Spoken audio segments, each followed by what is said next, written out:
This is Meltdown Live, presented by MyBookie.ag. Use code NEXTROUND at MyBookie.ag for double your initial deposit. You sign on to make a deposit, they double it with code NEXTROUND at MyBookie.ag. Bet anything, anytime, anywhere. MyBookie.ag. This is Meltdown Live, as you just heard right there, and we are honored to bring you another edition of the show. Today is the Hump Day edition of the Meltdown. Make sure you're subscribed if you haven't already. Hit that little notification bell so you never miss when we go live here in the Culver studio. We always appreciate Culver's. One big, huge fan of Culver's is Mr. Tyler Lionel Johns, here with us yet again. Tyler holding down the fort there on that side of the studio, and Culver's is delectable, my friend. Absolutely delicious. You can't go wrong with the butter burgers, the cod sandwich, the onion rings. Best onion rings you can get anywhere, in my opinion. The onion always stays inside that crispy shell, and it just breaks apart so beautifully, tastes so wonderfully, and you got to get some of that custard. Can't go wrong with any of the sides there. A lot of people like the cheese curds. I think Culver's fries are slept on. I think they may be the best fries in the game. I'm telling you, they're great. They got that great little crisp to them. Go try Culver's. They will take care of you, and we appreciate their support here of the Meltdown. Also in support of the Meltdown since day one, really, has been Hunter Bussey here with us yet again. Hunter, are you getting tired of coming and visiting us here on the show? No, but guess what day it is? What day is it? Hump Day? It is. I just said that a couple minutes ago, though. But, yeah, no. I'm glad that you added in that. Hey, you have any James Bond casting news for us by chance since you're here? Just curious because you picked the worst people possible. I have. What about Sir Ian McKellen? No, I don't think that's a good choice, Hunter.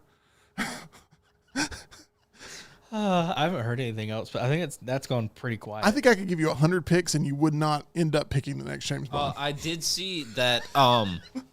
I did see that Aaron. Wow, I did see that Aaron Taylor Johnson had a little partnership with Omega Watches recently, and Omega Watches famously the James Bond watch. So, wow. And who is this? Huh? Who'd you say it was? What? Aaron Taylor Johnson.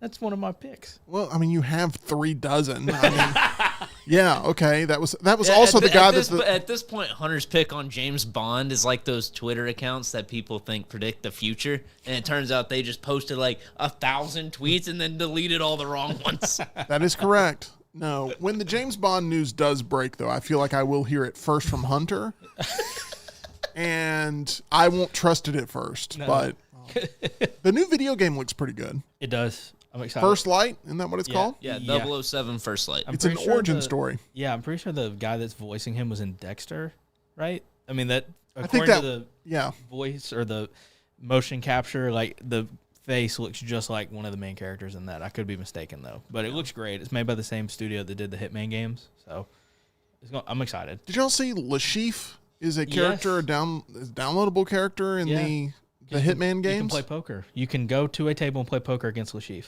because he's one of the targets. Gosh. And that is... And you can actually play poker? Mm-hmm. Like a full game of poker against Lashif? He's one of my favorite Bond villains of all time, if not my favorite Bond villain of all time. That game also has Gary Busey as a target. He goes crazy and thinks that there's like explosives in his head or something. And it's something like that. It's just like a random mission. It's like the plot of Mission Impossible 3. On like whatever their online section is, like the contract section. It's not part of the story. There's 2 games I always thought I would be a fan of, and I couldn't get into them, and one was the Hitman series. Mm-hmm. I always think every time I load it in, I'm like, this is the one that's going to hook me. And I play like 5, 10, 15 minutes of it, and I'm like, man, you got to tiptoe around this joint? Uh-huh. I don't know about that. Yeah. What about the Hitman movies? Awful. Lord. And then the other one is Assassin's Creed. I also thought like I would love Assassin's Creed. And I think, is it Black Flag I like somewhat? Black Flag is so good. I think I like it a little bit. It was one of those launch title games that I ended up playing, and I was like, this looks pretty good. I'm a big Revelations fan. I like Revelations a lot. Do the Assassin's Creed games not get just so old so quick, though? I mean, you just... To me, after, I want to say maybe either Black Flag or Unity is when it kind of started for me anyway. I was a okay fan of Mirage, I think is what it was called. Yeah, I think before whatever came out, the most recent one that's set in Japan, I have not touched that one yet. But they're all like RPG based now, not really story based anymore. Like it has a story, but you have to like, you know, it's like finding a needle in a haystack trying to find like the main quest. You know what I mean? So yeah, I just like the old ones better. A lot of haystacks there in Assassin's Creed where you have to hide bodies and stuff. Yeah, that works. I have a rim shot here. You want me to hit it? Yeah, hit it. Here we go. Oh, man, I hit the wrong button. Oh, nice. Oh, no. Here we go. Boom. Rim shot is happening right now. That's it. It was very underwhelming. Yeah. Like, ba-dum-bum. Wow. It was really for nothing. It was really underwhelming, and it was super quick. I don't necessarily love that rim shot. I've heard some good rim shots in my radio days. That's not one of them. Let's talk a little bit about Superman, because this is the movie event of the summer. It's my most anticipated movie of the year. It's Tyler's most anticipated movie of the year. We've talked about almost every angle of this. It's an incredibly difficult movie to get right. We've talked about that for what feels like years now, and all the different elements of making Superman and Clark Kent relatable when he's so overpowered as a character. I have never seen in my lifetime a good Superman movie on screen. Superman Returns, I saw a year after Batman Begins, thinking, okay, they got Batman so right. My favorite Batman movie of all time, Batman Begins. They're going to get Superman right. And they picked an actor who looked very much like Christopher Reeve in Brandon Routh. They had Kevin Spacey playing Lex Luthor. What could go wrong with his career? And they brought over Bryan Singer from the X-Men movies, which I absolutely loved. I thought X2 at that point was one of my favorite comic book movies of all time. I still think it's fantastic. So I was high on Superman Returns. And they wanted to do this thing where they wanted it for a new generation, but they also wanted to play it as a direct sequel to Superman 2. And it just doesn't work. I mean, it's this weird multiverse type story before multiverse stories even existed. Of like, we want you to pick up from where Superman 2 left off. And these characters are going to be kind of the same, but very different. And it just did not work. We're going to use that classic feeling Superman, but telling it for a new generation. The plane sequence was really cool in the theater especially. But the movie didn't work. And they pretty much scrapped any plans for any future installments of that Superman universe. Then you get Man of Steel. And this is coming off of them getting Batman very, very right in the Dark Knight trilogy. And I'm thinking like, man, they're going to take that same approach here and have a little bit of a darker take on Superman. Henry Cavill looks just perfectly made for Superman. I still feel that way today. It's why so many people are so attached to him in that role. And I don't blame Henry Cavill one bit for not liking Man of Steel or not liking Batman v Superman or not liking Justice League. But the movie was very underwhelming for me. Man of Steel was, I thought, tonally a total misfire.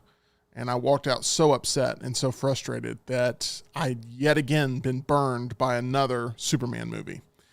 And I said, this will never happen to me again. And then they announced Batman's going to be teaming up with Superman for the first time, or going up against Superman. Both. You're going to get both in the same movie. They spoil it. It's a horrible marketing tactic of these guys hate each other and they're going to kill each other. And the whole fight is why you sign up to go watch that movie. Oh, by the way, they team up at the end, and we're going to spoil that. Oh, and also we're going to show you a shot of Doomsday. And so you can pretty much just fill in the gaps for the rest of the movie because Doomsday's done one interesting thing for being a character. They were trying to catch up with Marvel and they were movies. It didn't work. They were. They started doubting their own ability to be independent of the superhero scene. And they felt like they had to kind of go with the trend of let's hurry up and get to our team up movie because we've got better characters than them. And while I don't disagree with that, I think DC characters are stronger than Marvel characters. The Marvel formula of taking your time to flesh things out was what made that build up to Endgame work so well. They took their time. They made sure it was about quality. They made sure it was about making sure that the characters were taken seriously in their origin story. So that way, when they did team up, it was very special. There wasn't a weak link. I mean, Hawkeye used to be the running joke of the MCU of like, he's sort of the run of the litter. But even now, Hawkeye is looked at as so far above anything else they got going on really with the MCU. Really? So, yeah. I mean, I guess Oh, man. No, I still don't like Hawkeye. I got it. Hawkeye's trash. That's fine. I don't think Hawkeye's trash. Worst Avenger. Well, easily. Yeah. Well, but you're burnout on the MCU too. So like, who are you attached to as a part of the new Avengers, or a part of the new Marvel that really lights your fire? List some people. Like who? Like, are we calling Tom Holland Spider-Man new? Because I don't feel like we can. He's had his own trilogy, and he would was not introduced in Civil War. No, anybody who had a prominent role in Endgame, I'm not including in this. Shang-Chi? List some people. Give me some choices. So answer the question for you is what you want me to do. I mean, that's the thing. One of them. I'm saying if you can't tell me, you're making my point. Anyway, we won't get into that. I'll tell you this, though. I don't crave more Henry Cavill Superman. And it was teased at the end of Black Adam, and that whole, like, rock takeover of Lord. DC was a total misfire.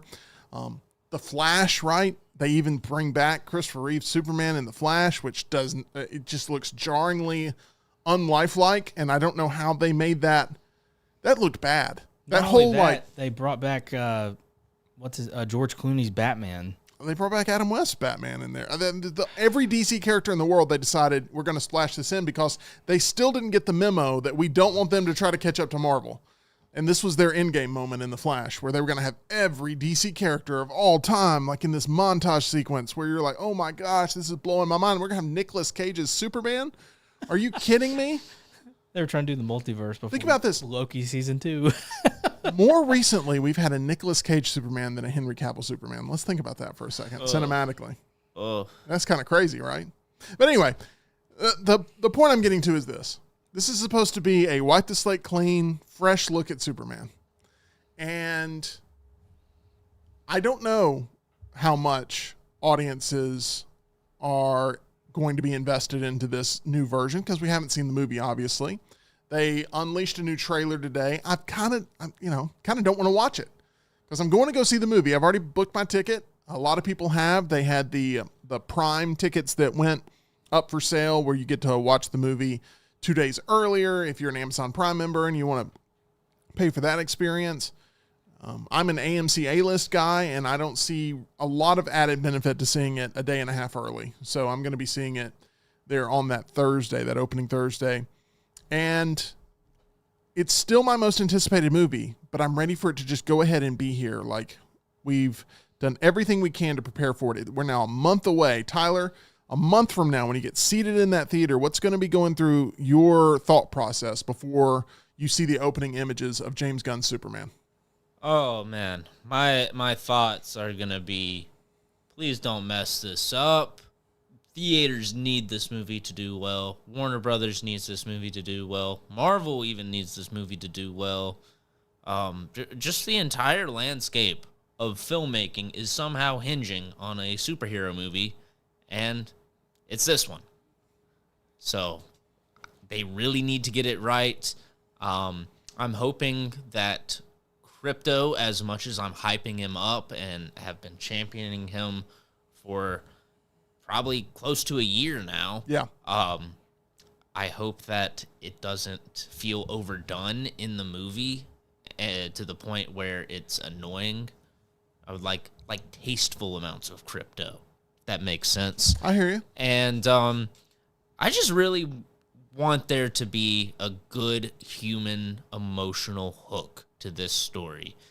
We mentioned last week that James Gunn has been partially inspired by Godzilla -1 in the writing of this Superman movie, and specifically the not just the big kaiju that you see in the trailer, but the human element of the story, the just how much the emotional arc of the character resonates with the audience. Because that's the secret sauce to Godzilla -1. It's not the Godzilla spectacle.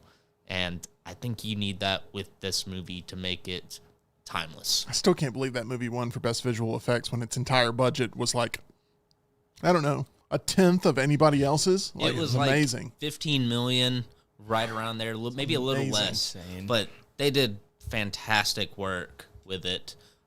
But you're right. What heightens it is the stakes. Yes. What heightens it is the investment in the human characters. You care about the little daughter that he adopted and the woman that has come to stay with him. And you want to see them get to the point where they love each other at the end. And he says, you know what? I don't care that this isn't even really my kid. It's not even your kid. You just found this kid. We found each other. We have family while Godzilla is stomping around. And that's what matters. At times you forget, and this is a compliment, at times you forget it's a Godzilla movie altogether. Absolutely. Yes. And they need to do that here with Superman. They need at times for you to forget it's a Superman movie and make you really connect with the characters. I agree with you fully there in your assessment. Hunter, I don't know, can you kind of give me a background of your connection with Superman and whether or not you were ever just a big Superman fan, or whether that's a character that, because there haven't been a lot of quality movies associated with Superman, especially during your lifetime, that maybe it's a character you never quite related to. Is Superman, in your opinion, one of your top 10 favorite comic book characters of all time? I mean, I would say he's top 10, but like right at 10. It's on the cusp. Yeah, like I'm one of the people that liked Man of Steel. Like, if you watch it as a standalone movie, I think it holds up pretty well. Okay, you're wrong. Yeah. No, I'm kidding. I'm kidding. No, so, I welcome in differing opinions. But like, whenever it's on TV, I'll watch it. I'm sorry. A different take. Like, I've got to mute myself. You're just saying things that are triggering me. You continue, please. Henry Cavill for Bond, is that next? No. Well, I mean, but overall, I think the character, it needs, like Tyler saying, like, this movie is going to be a make or break for not only James Gunn's DC universe, but for the character itself. Because if it flops, it's over. To me, I feel like. I know it's like their flagship, face of their brand. I mean, if it flops, it changes a lot. And they're doing the same thing they did before, which is they got a lot of things in the pipeline that are connected to this, and a lot of things that are reliant on this being a success right out of the gate. Now, Warner Brothers is high on this. They were high on The Flash, though. That thing we just massacred a couple of minutes ago. But, you're going in rooting for this movie. Oh, you're like, I'm rooting for it, but, like you were asking him, like the night that it comes out, like cheeks to seat, I am like an Auburn fan, cautiously optimistic about this movie. Yeah. I'm not going to have high expectations. I want to come out, with expectations blown out of the water. If the ceiling is low, it can always be raised. So you're expecting this movie to be bowl eligible. Sure. Yeah. Smuff in the chat, you can't start a cinematic universe if you can't make one good movie, talking about the previous run of DC movies. And he's exactly right. They focused less on getting at least one thing going that was right. There was all the potential in the world for that universe. And I didn't freak out like the rest of the world when Ben Affleck was cast as Batman. I thought it was a great choice. And he looks the part perfectly. I mean, not a fan of the voice changer. Other than that. That's. I don't like him branding people, to be honest, but that's more of a story beat. I forgot about that. I totally forgot about that. Yeah, not a big, huge fan of that, but anyway, that movie. Let's move on from the trauma. I mean, the warehouse sequence, right? Everybody's losing their mind over it, and I'm like, man, Batman is just murdering everyone. Yeah, the Blu-ray version that comes with like the unrated version where it has like all the when he's in that warehouse and slings that crate and there hits the dude hits the wall, head hits the wall, and you just see like a blood splatter, and I'm like, isn't that defeat the purpose of what you're trying to do? Yeah, Batman had a little change of philosophy, but if you go back and you watch the Batman movies, he kills a lot of people. I mean, Batman Returns, he's blowing people up with dynamite in the sewer, but we were okay with that because they're good movies. Yeah. Batman v Superman, Martha, I mean, it's like it's not a great experience. So we trash the fact that they're like, well, let's just make Batman as ultra violent as possible. But that's a whole nother debate. I mean, Superman kills people too in that universe, so it's a little bit of an issue. Let's talk real quick, Tyler. Do you remember there was the extended version of Batman v Superman? It included our good buddy here of TNR, Tom Luganville, in it, and he was in Batman v Superman. And he's a huge Superman fanatic. And do you remember when we were doing TNR together and I asked him the question about whether or not he was looking forward to James Gunn's Superman? And like his immediate physical response was like, oh gosh, why did you ask that? Like, oh man, he was like, Henry Cavill's my Superman, right? He was all about Henry Cavill. And he's like, but I don't know. Superman's got a dog now. Exactly. I have heard that a shocking amount of times. Yeah. People just being like, why does he have a dog? Right. Freaking casuals, dude. Have they never seen the Boomerang hit show? Yeah. Crypto the Superdog. Yeah. Or been to Six Flags over Georgia. Yeah. Let's see, Nick in the chat. I was one that did not like the Ben Affleck as Batman. I am also not a fan of Robert Pattinson as Batman. Smuff, same, Nick, same.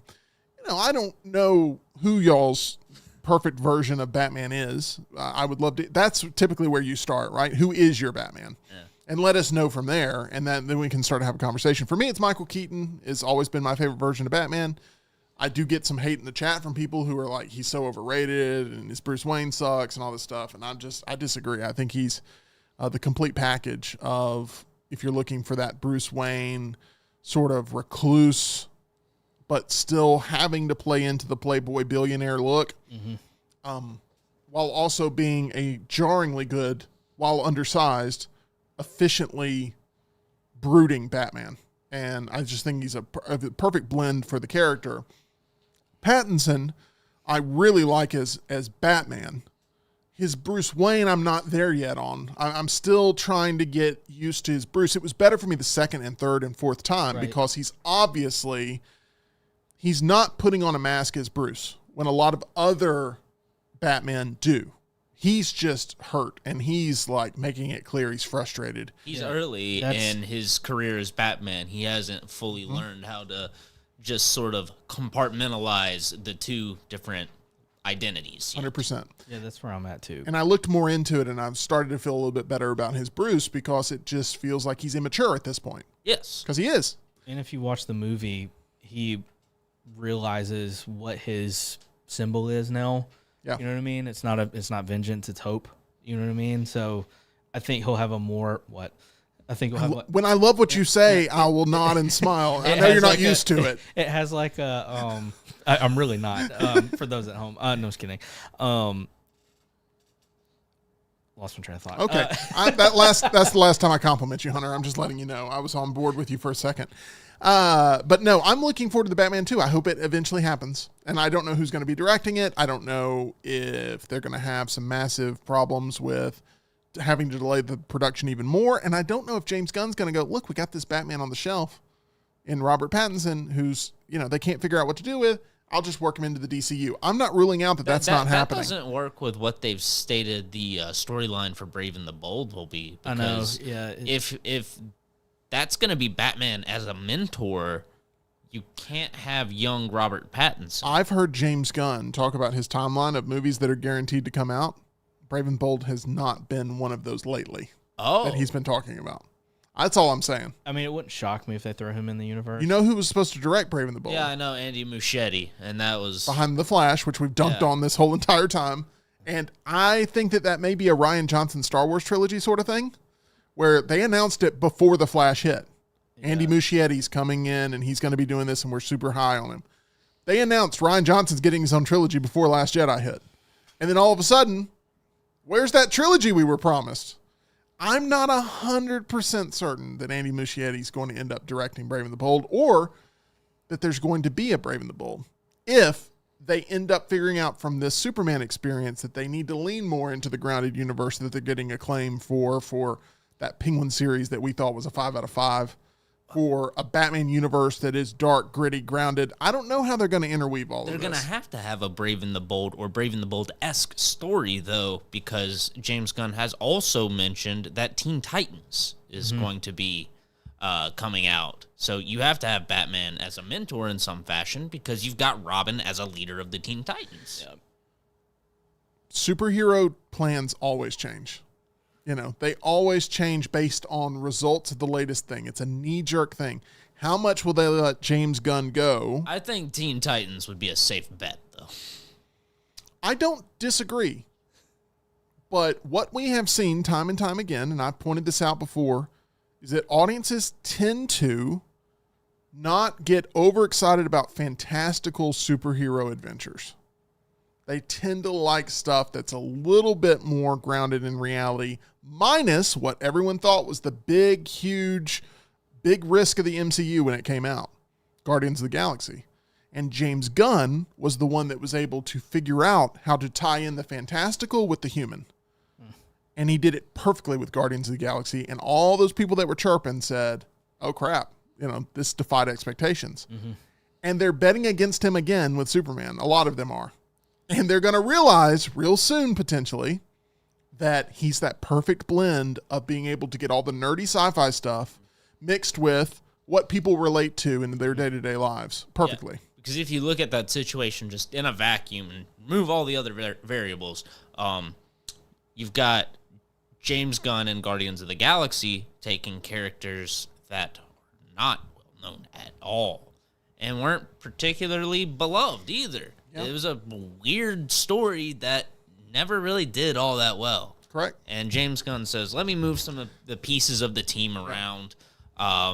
Like Groot was originally a villain in Guardians of the Galaxy. Let me move some stuff around. You know what? Vin Diesel's going to be the tree. And then it's a smash success. Yep. So you would think on paper with that result that taking a more beloved IP, more well-known IP like Superman wouldn't be as big of a risk, you would think. It wouldn't be a risk, and you're set up for an even higher ceiling, smash success. The difference between Guardians and Superman, which you just laid out perfectly, is there were no expectations with who those Guardian characters were going to be. It was a blank slate. With Superman, everybody already has their opinion of what Superman is, what he stands for, who their Superman is. Some people it's Cavill, some people it's Reeve, some people it's Smallville. I know that sounds crazy, but some people, their peak Superman era was Smallville. I mean, it ran for 6 or 7 seasons, so... Yeah. What's that it's completely Superman fair. show? Or even longer. Recent Superman show. Superman and Lois Lane or something like that? Yeah. I heard good things about that show. I heard good things as well. I haven't seen it, though. Yeah. I mean, these crossover events they have where they start to unite different Supermen of different eras, it was received pretty well for being what it was, a television event. But we're talking the big leagues here, and we're talking about a huge tentpole movie that is supposed to be the foundation for James Gunn's DCU. It is worth the amount of speculation, discussion, etc. Will it end up landing? Or will it end up feeling empty? Only time will tell. And that time is now a month away from today. We will start to have our answers fully of whether or not this thing hits. I've been betting on it. I believe it will hit. The trailer before the one that dropped today, I was not the biggest fan of. I'm tired of hearing it actually while I'm walking through the theater and hearing it radiate through the hallways. Hey, buddy, eyes up here. Yeah, I'm tired of it. It has not played as well to me as the teaser that we got there in December. But let us know what you think about Superman, because it is undoubtedly one of the biggest movies of the year, if not the biggest movie of the year. It's maybe the biggest gamble of the year overall, but James Gunn's very confident in it, and he's not a guy I would bet against. So I advise, if you've got your money on that side, maybe change it over and let's see what happens there a month from today. All right. While Tyler takes a look at the chat and we get a chat check-in, I want to remind you about getting a check-up on your mouth. That's what I want you to do. Hunter, you hearing me loud and clear? Loud and clear. Guess where they're located? Grants Mill Road. That's where you should head to meet my friends, Dr. Jeff, Dr. Brian, and Dr. Nolan over at Alabama Dental, providing you all sorts of services when it comes to staying on top of your dental health. Maybe you have some major work that needs to be done that you've been putting off, and you're looking for those professionals that are perfect for the fix that you need for your dental hygiene. Or maybe you just need to get on top of those regular cleanings, keep track of whether or not you've got those cavities, or maybe you need some fillings replaced. They are there for you. If you're new in town, need to make sure you have a dentist on standby, reach out and try Alabama Dental Associates for yourself. They are standing by awaiting your call. You can become a patient today at 205-956-8977 or visit alabamadental.com, where they look forward to seeing you. Tyler, anything in the chat you'd like to bring up? Yeah, Smuff says that Assassin's Creed Valhalla might be more your speed because it's more of the style of God of War hack and slash than it is stealth. Yeah, probably so. Jay says Hawkeye isn't great, but I'm a fan of any hero taking matters into their own hands and slaying the enemy on their own. Cool. I don't like Hawkeye. We've learned today to each their own that Tyler hates Hawkeye. We've learned that, He's if just anything, lame. today. He's got bow and arrows, man. They're really some of them explode sometimes. You can shoot more than one. Yeah. Wow. Sometimes sometimes he's under mind control, and that can be kind of intimidating. And anyway, I'm not here to defend Hawkeye. Please move forward. I did not choose violence today. Let's see here. Jody says Christian Bale was the best Batman. George Clooney was an underrated Bruce Wayne. He's not wrong. Jody's not not wrong. wrong. It sounds like he was tiptoeing on the edge of the most controversial statement you could ever make. Look, George and then Clooney. he saved it. George Clooney was in an awful, all-time bad Batman movie. There's no denying that. But George Clooney himself was not a bad casting for Batman Bruce Wayne. There has never been a bad Batman Bruce Wayne that has been cast in cinema history, in my professional opinion. George Clooney just got what was, I think, the rawest end of the deal, which is Batman You got to and Robin. work with Joel Schumacher and not Lost Boys Joel Schumacher. You're working with corporate Schumacher where they're rushing him, telling him, hey, we got toys we got to hit by Christmas, and you got to get all this stuff out. And it was a nightmare, and it ended up shelving my favorite character in the history of comic books for almost a decade because of how poorly that movie was executed and received. And Batman became a punchline again after so much work had been done to make Batman matter culturally. So Batman Forever gets a lot of the sort of the backlash of Batman and Robin being awful, but if Batman and Robin had been a movie that was really good, Batman Forever would be also looked at as being much better. So it's unfortunate. I still like Batman Forever. I do too. I do too. I think Val Kilmer, R.I.P., but I love Val Kilmer as Bruce Wayne. And I do Batman. too. I thought he was great. Well, Smuff says Val Kilmer might have been the best at being both Batman and Bruce, but the best movies are obviously with Christian Bale. Smuff, you're well educated, sir. So the combo of Batman Begins and The Dark Knight is better than Batman 89, Batman Returns. And that's really what 100%. That's the judgment. And Batman Begins is my favorite Batman movie of all time. Batman 89 is probably my second favorite Batman movie of all time. And then, I go back and forth on The Dark Knight and The Batman with Robert Pattinson. I go back and forth on those two. And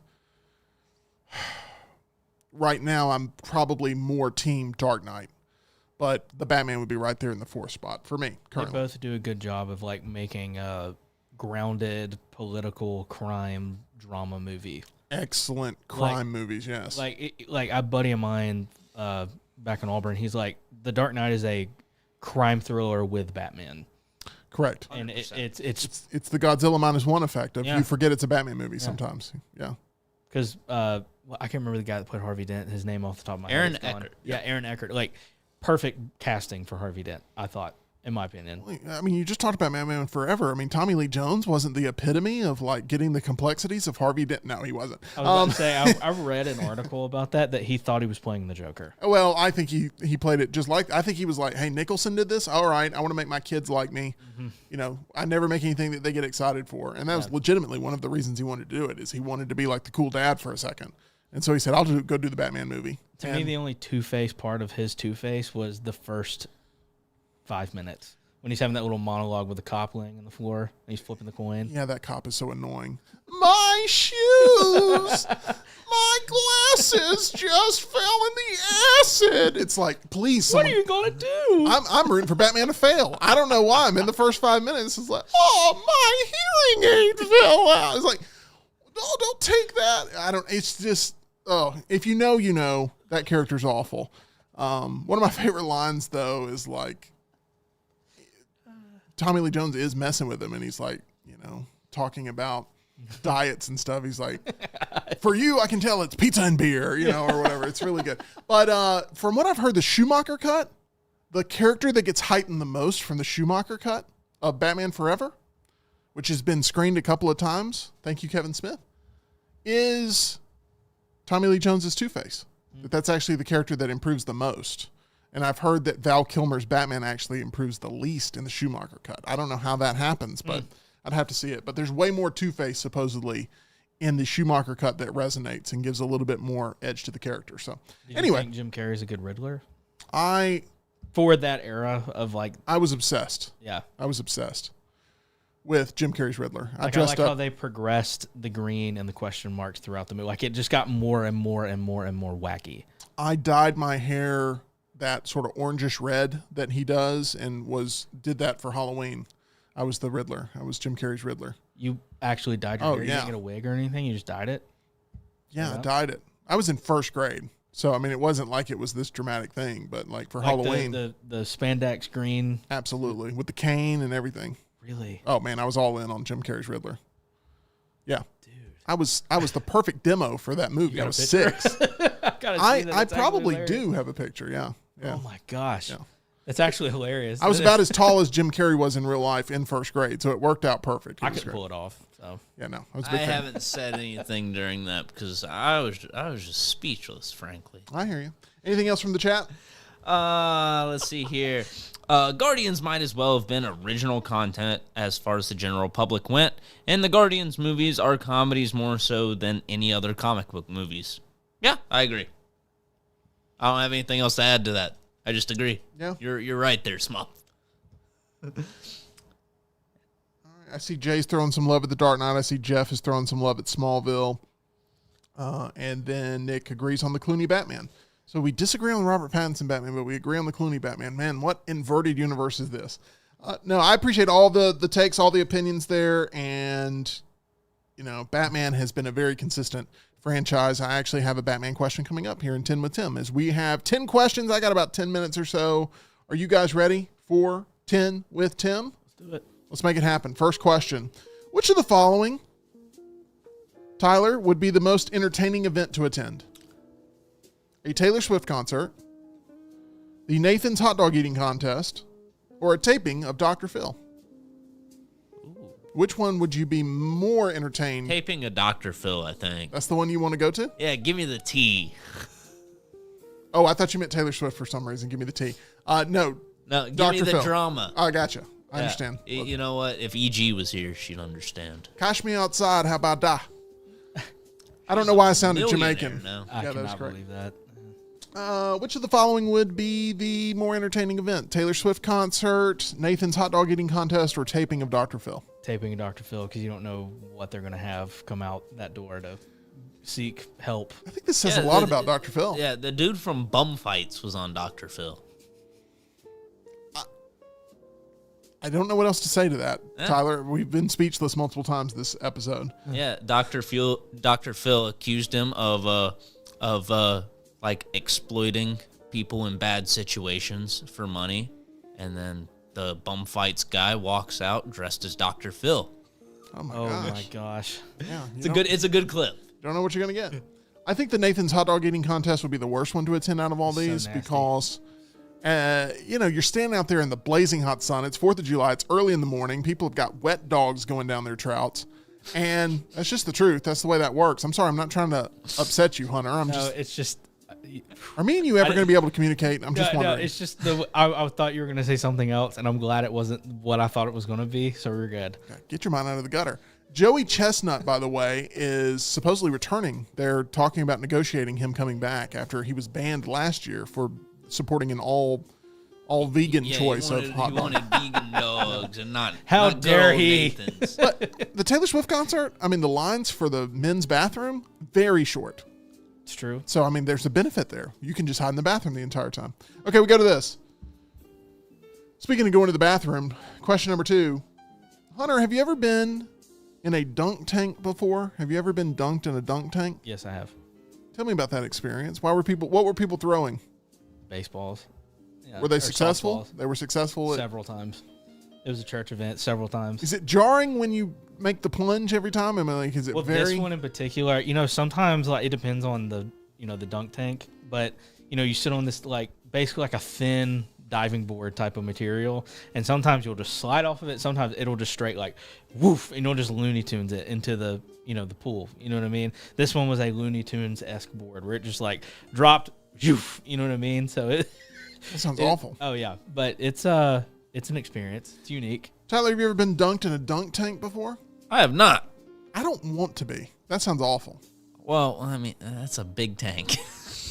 I was actually going to make the same joke that when I get dunked, my knees get wet, you know? Yeah, you're up to your ankles. It's like, oh no. Sorry, guys. Looks like you got ripped off. Next question. Tyler, give me 3 pizza toppings that you'd consider to be the worst trio you could create imaginable. Worst trio. And I'm not talking about, you can't say like toothpaste, okay? I'm talking about actual toppings. Is it Bean-Boozled?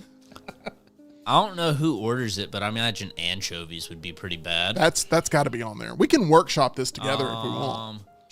Do you like anchovies? No. Oh, okay. I don't like jalapenos on pizza. I know you'll agree with that, but that'll be I think there's worse things you could have on I think there's worse things than jalapenos.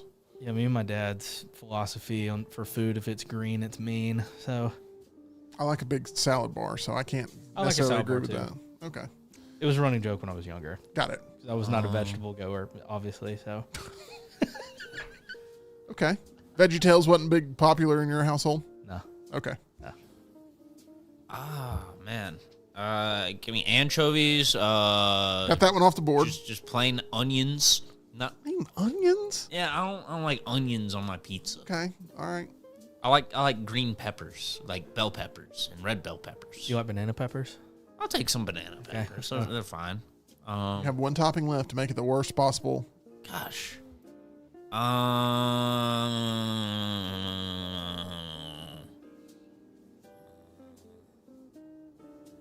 Why are you looking around I'm the looking studio? around the room to try and like jog my. I think there's going to be a jar of pig's feet in here or something. Oh, that'd be a good addition.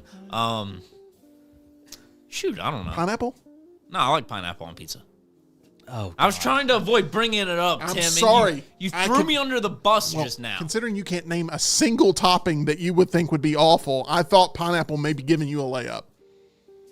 Hunter, help us out here. We got anchovies. That's on I everybody. said toppings jalapenos. Okay. I'm You gonna took it stick back, with but then you added back on. That's how many fine. toppings? You said 4? 3. 3? Sorry. Ham, pineapple, and Anchovies. olives. Olives. Like black olives? Yeah. Guys, there's some staples here. Onion and black olives. I love on every pizza. Ham and pineapple go together on a pizza.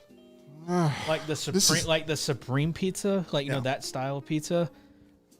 I have to be in the mood for it, but like there's some places that it is like straight up just the ingredients. There is no cheese or sauce. It is like here's all the crap you wanted on it. Yeah. Good luck. You know what I mean? Well, this is going to be maybe the most divisive topic we've talked about today, the pizza toppings, because there's things that Tyler hates that I love. There's things that you hate that Tyler loves, and there's things that you love that I hate. It's all a mess. It's like so let's move on. at World's End. This is a fun one. Okay, you guys are the new stars of the FBI's 21 Jump Street division. Congratulations, y'all are now partners working undercover. Raccoons. Y'all work together on this, okay? Other than Auburn, which you both attended, Sort of. which college would you request to be assigned to if you guys are working together in cahoots in the Jump Street division? Blue Mountain State. No, I'm just kidding. Anybody want to throw out a nomination? LSU. Ooh, Oh, that's dangerous. I don't know if we're qualified for that one. y'all good at fighting alligators? Yeah, we're gonna have to fight like a methed up alligator. It's Florida. Have you been? Yeah, Florida both probably places. Yeah, I think you could run into them either way. I would not want to go to the swamps of the bayou. Yeah, that would be awful. That's like the worst. Right to the option. swamps of Florida. I wouldn't want to go to either. You get the whole landscape to choose from, and you're making this a LSU versus Florida Give me like debate. Pepperdine, just like a bunch of rich Cali kids. Yeah, so you will be investigating tax evasion. Good, that sounds Exactly. Well, it's the Jump Street division, which is like always the drug division. Or do you just mean undercover in general? You're going to be investigating Aunt Becky from Full House with like her trying to the college admissions scheme. We can go to Utah and investigate why the bikes are being stolen from the Jehovah's Witnesses. I would sign up for none of these movies. I don't think I need something more captivating. All right, fine. How about we'll keep it local? UAB. Good. Investigate. I got a list of things. There's we a need to list investigate. of things. Okay. Oh God. There we go. And y'all could stay at Raccoon City. You know, so it'd be great. Yeah, Raccoon City is probably the go-to. All right, next. Name a dude, Hunter, that you feel like is stylish. Name a dude you feel like is stylish. Somebody that you have respect for in the style game. Austin Butler. Austin Butler, who will soon be in Eddington and looks like he's going to play. Somebody that you have respect for in the style game. Austin Butler. Austin Butler, who Eddington and looks like he's going to play a zealot of some. It's like some sort of Alex Jones. Wow, I was going to say like what a pull. Tell me I'm wrong. Tell me I'm wrong. I don't think that baby would come out looking like Austin Butler. No, you're correct. It is funny though that he's only seen in the trailer briefly, but he's obviously preaching to some type of cult thing. But it's ironic he's doing that, and he has the same type of look and hairstyle as he does in Once Upon a Time in Hollywood, where he's part of the Manson cult. So it's like he really is like he delivers the same exact sequence in the teaser than that he does in the full trailer there. Yeah. But I think Austin Butler in that movie is more like a Far Cry villain. He feels like a Far Cry villain. He would be a great Far Cry villain, actually. Yeah. That's a good pull too. Okay. Tyler, name a dude that you feel like is stylish. 1 second, Tim. I'm just putting a message in the chat. Our frames were dropping, but the stream is healthy. Good. Well, if they heard that, don't you? Well, I don't know. Maybe they didn't. They're on about a 20-second delay. I'm sorry. We're going to be on an even longer delay because I can't get an answer. Why don't you repeat the question then? Okay. For the fourth time, name a dude that you feel like is stylish. Me. Let's move on. How's that for a delay? I don't like that answer. Too bad. Okay. This is really where we're going? It's really what we're doing? What? I gave an answer. Okay. This is fun.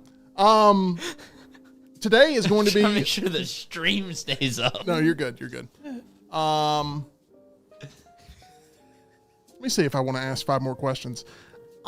Give me Chalamet as well. There we go. Yeah, there it is. Now we're back. Thank you. Just saved the stream and a friendship. Let's move on to number 6. Have you ever visited a ski resort, Hunter? Yes. How was that? It was fun. It was when I was, like 1st or 2nd grade, spring break. Went to Breckenridge, Colorado with the fam. Yeah. It was fun. Okay. Never will do it again, but it was fun. I feel like it's a very dangerous activity to partake in.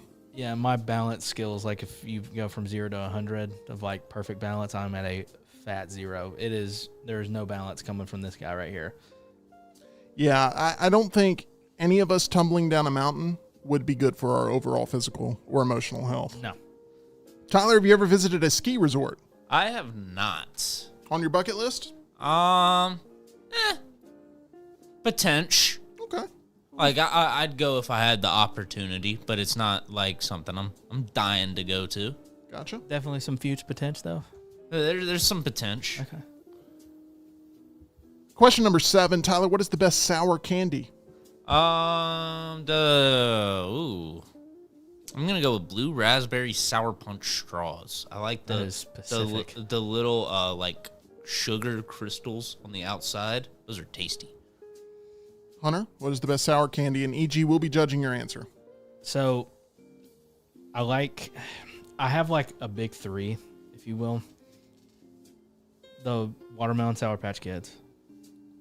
Would you consider gummy clusters sour candy? It's a lot of little tangy to it. It's got a little tang to it. It's tart. I wouldn't consider it tart. Sour. Okay, we'll put it in the 3rd spot then. 2nd spot. I don't think they put sour on the bag, and I feel like if they're not going to put sour on the bag, we can't call it a sour. But my go-to lately, if I'm just craving sour, is Sour Skittles. They have that. They've added like the little nuke logo on there now, like indicating like, hey, these are sour, which we all knew that because it says Sour Skittles on the bag. But Sour Skittles hit the spot. I don't like sour Skittles. They leave like sores on my tongue. It's like, they hurt my teeth. It's like, yeah, I've had to like, they've been a go-to, but I have to remember like the consequences. It's like when I was younger and you would eat Captain Crunch and it was like you're eating a 2x4. Like by the time you're done eating the box, it's just like the roof of your mouth is just destroyed. It's so bad. All right, let's go the opposite route here. Hunter, name a place with great garlic bread. Place with great garlic bread. I feel like it's cheating if I say Olive Garden, so I'm not going to say that. Bellini's. Okay.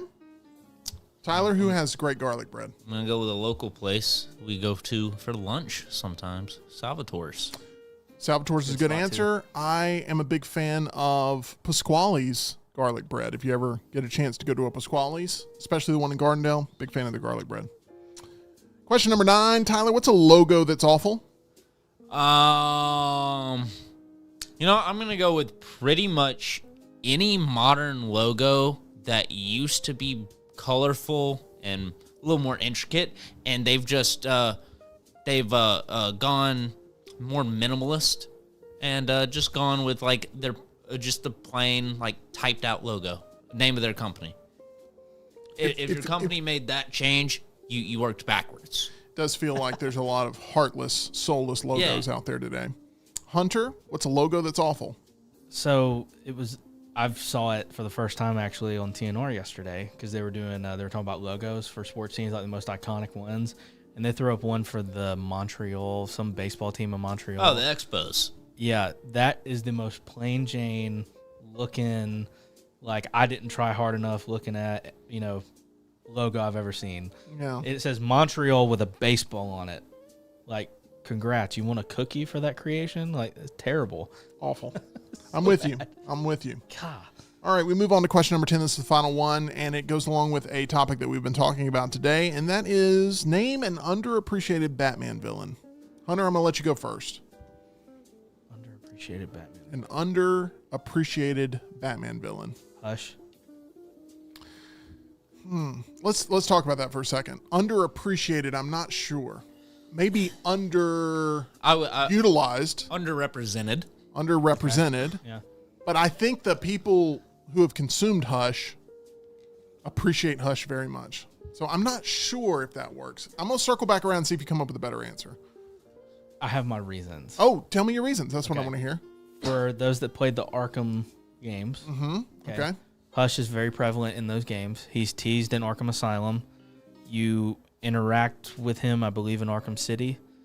He might have been referenced in they did like a prequel, I think Arkham Origins or whatever. He might have been referencing that too. Yeah, something like that. But you like actually interact with him like fully. There's like a fight and everything, and the Arkham Knight, and that arc of that character in that to me was pretty good.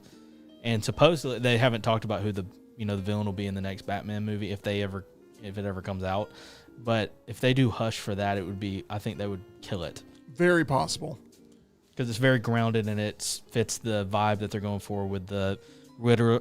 I can't even talk. The Riddler being like the Zodiac killer, and this one they could do like some type of slasher type killer. Tyler, we had a discussion many months ago that still holds up today, which is who will be the next villain in the next Batman movie. They haven't announced it. That was one of the first videos we did here in Meltdown 2.0, and the discussion's still up if you want to check it out and see where we land on that, but you can just search it right here on the channel. Who do you feel like is an underappreciated Batman villain? Underappreciated. I never hear any love for this character. It's just me out here, and I'm giving love to Man-Bat. We talked about Batman Forever. There's that sequence where Val Kilmer is actually like across the way from a giant, huge bat that's part of the Schumacher cut. And to me, that's the closest we've gotten to Man-Bat being on screen. I mean, like in a movie cinematic way. Obviously, in the animated series, some of the Man-Bat stuff was some of the best stuff. Oh, absolutely. Really, really good. Did you ever play Arkham Knight with the jump scares of Man-Bat and then like that side quest? So there's a jump scare in Arkham Knight where you're climbing up a building and then Man-Bat pops out and he goes, "Arr!" I mean, and then that's close enough. And then later on, you find out he's escaped. And so if you set your system's clock to Halloween, or if you just played on Halloween, you would run into him again and have the opportunity to catch him and like put him away permanently. Wow. Yeah. That's really intriguing. I didn't know that tidbit. That's what Tyler does. Puts his bits on display, so we appreciate that. For some reason, I mean, I was going to say Clayface. If you would ask me a year ago, I would have said Clayface. But I feel like too many people talk about Clayface now. Aren't they doing some type of Clayface movie or Mike show? Flanagan movie, yeah, where it's going to be a horror movie. It's going to be like The Substance for dudes. Yeah. Even though The Substance was mostly dudes in my theater watching it. But anyway. Yikes. Okay. Yeah. So they're going to do something with that. So Clayface is no longer my go-to answer here. I've always wanted a Clayface something, and I feel like we're getting that. Yeah. Lately, Mad Hatter. I mean, I just feel like he's completely sort of off the radar of anybody. Nobody's asking for him. Like the Alice in Wonderland movies have kind of ruined it, I guess. And I don't know. Mad Hatter, I feel like, is underappreciated. Which technically, I guess he would be an anti-hero. I'm about to probably get absolutely, slashed for this. Well, at least you won't have a chance to defend yourself because we're about to end the show. Azrael. Oh, yeah. I think I liked him in the Arkham games too. Yeah, that'd be cool. I guess if they set up like a sort of Nightfall protocol sort of setup, that'd be cool. That would be fun. Yeah. I actually like playing as him in the video game too, and like the fight modes and stuff. So good stuff there. All right, could guys. Also go with Professor Pig. You could go with that route. I wouldn't recommend it, but you could go that route. Not every Batman villain is a winner there, but that would be tough to make happen in the Robert Pattinson world and people take seriously there.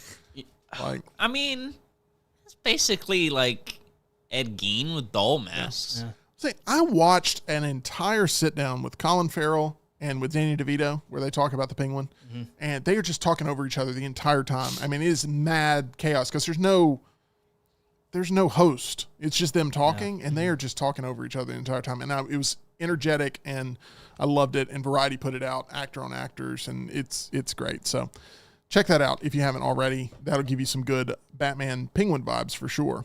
All right, that's going to do it for us here on Meltdown Live. Appreciate you being here. Hunter, thank you again for sitting in. Of course. And the door is always open for you. Coming up this Friday, we've got Jeff Roberts. He'll be on the show there in the hot seat, and we're looking forward to talking with him. Lots of fun to be had here on the Meltdown. Make sure you subscribe so you never miss when we go live. Hit that little notification bell. And don't forget about our title sponsor. That's MyBookie at mybookie.ag. You can bet on anything, anywhere, anytime there at mybookie.ag. Use promo code next round for that first-time deposit bonus there at mybookie.ag. Thank you so much for being a proud member of Meltdonia. And don't forget about our podcast service. It's right there for you. Take us in the car wherever you go. You can download and listen on your time when you're away from your family. You can be right here with the Meltdown family. We'll see you again tomorrow, 2 o'clock Central, 3 o'clock Eastern.